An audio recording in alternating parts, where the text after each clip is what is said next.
વાલા ખેડૂત મિત્રો, આપણે આજે પરસોત્તમભાઈ દેવજીભાઈ ગરાડા, ગામ લીંબુડા, તાલુકો માણાવદર, જિલ્લો જુનાગઢ.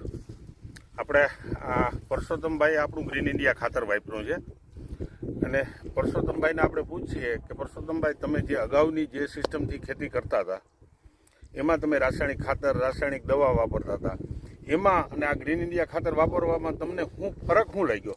ફરક ઘણો છે. હા, ગ્રીન ઇન્ડિયા ખાતરમાં સાજો ફરક છે અમારે. બરાબર. રાસાયણિક ખાતર વાપરતા હા, એમાં એટલો ફરક નતો દેખાતો. બરાબર. અને ગ્રીન ઇન્ડિયા ખાતર વાપરવાથી પછી તમે આ ગ્રીન ઇન્ડિયા ખાતર કેવી રીતે આપ્યો? કેટલા ડોઝ આપ્યા ટૂંકમાં? 2 ડોઝ આપ્યા છે, 10-10 કિલોના વીઘે. વીઘે. બરાબર. પછી તમે આમાં કોઈ રાસાયણિક દવા છાંટી કે નહીં. બીજું કોઈ રાસાયણિક બીજું ખાતર કોઈ આપ્યું? કાંઈ આપ્યું જ નથી.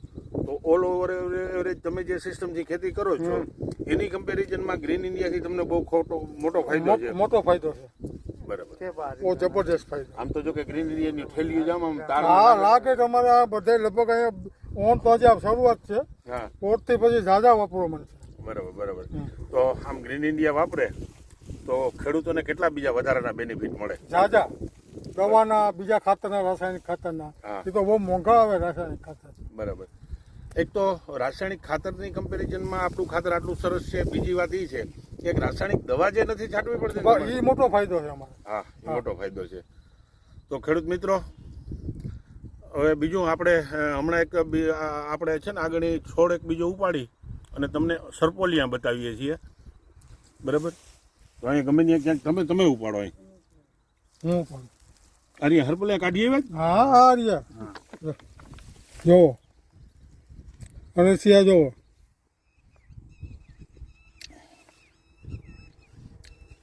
જમીનને ફળદ્રુપ કરી દે બધી આ રસિયા ઓછી. મિત્રો, તો આ ખાતર નાખવાથી આટલા સરસ અળસિયા થાય. બીજા કોઈ ખાતરમાં અળસિયું થાય નહીં. થાય નહીં, મરી જાય એમ કરો. હે, મરી જાય.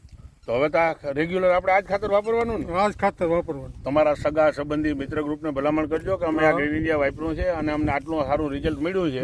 એટલે હવે પછી કાયમી બીજા ખેડૂતોને આ ગ્રીન ઇન્ડિયા વાપરવાની ભલામણ કરજો. ભલામણ કરશું ચોક્કસ. ઓકે.